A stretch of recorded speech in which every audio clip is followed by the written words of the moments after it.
10મા અને 12મા ધોરણના કેટલા પેપર બાકી છે હવે? 1 થી 2 પેપર બાકી છે.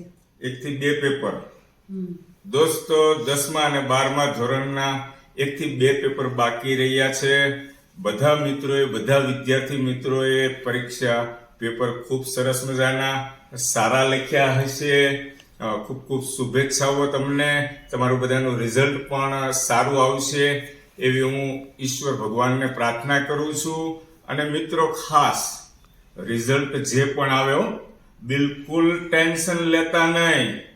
કોઈ એના મમ્મી હોય કે ડેડી હોય, કોઈથી ડરવાનું નહીં બેટા.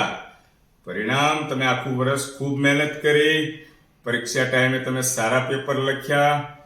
પરિણામ જે પણ આવે, કદાચ તમારે લખવામાં કાંઈ ભૂલ થઈ ગઈ હોય, તમને આવડતું હોય અને રોંગ લખાઈ ગયું હોય, તમે મનની અંદર ટકાવારી ધારી હોય કે મારા 80 આવશે, 85 આવશે, 95 આવશે અને ઓછા આવે તો ટેન્શન લેવાનું નહીં, બિલકુલ નહીં લેવાનું. અરે તમે તો કેટલું બધું સરસ સારું રિઝલ્ટ લાવો છો. મારું તને કહું ને, હું ભણતો ને માંડ પાસ થતો તોય મને આમ ખુશી થતી, આનંદ થતો. અને જેવું રિઝલ્ટ આવી જાય ને, માંડ પાસ થાવ ને, એટલે પેલા તો ભગવાનને નાળિયેર વધેરતો કે ભગવાન મને પાસ કરી દીધો. એટલે તમે ખૂબ સારી ટકાવારી લાવો છો. અને કોઈ મમ્મી પપ્પાને ખાસ કહું છું કે મમ્મી પપ્પાને કે દીકરો દીકરી આપણા ભણવામાં હોશિયાર જ છે, આગળ જતા હોશિયાર બનશે. પરિણામ જે પણ આવે કોઈને કાંઈ કહેવું નહીં. અને જે વિદ્યાર્થી મિત્રો, તમારે હમણાં વેકેશન પડે હવે ટૂંક સમયમાં, એટલે તમે મામાના ઘરે જાજો. હું જતો મારા મામાના ઘરે, બહુ મજા આવતી. આ સમય છે, આ સમય જતો રહેશે. પછી તમે ધંધાની અંદર લાગી જશો તો મામાના ઘરે જવાનો ટાઈમ તમને નહીં મળે. મામાના ઘરે જવાનું, સૌરાષ્ટ્રમાં રહેતા હોય તો વાડીએ જવાનું, આનંદ કરવાનો. અને મારું જે પરિણામ આવતું ને, મેં તને વાત કરી ને, માંડ પાસ થતો દોસ્તો.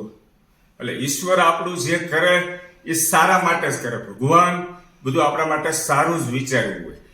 ગીતામાં લખ્યું છે ને, તું કર્મ કર, ફળની આશા ન રાખ. બરાબર છે?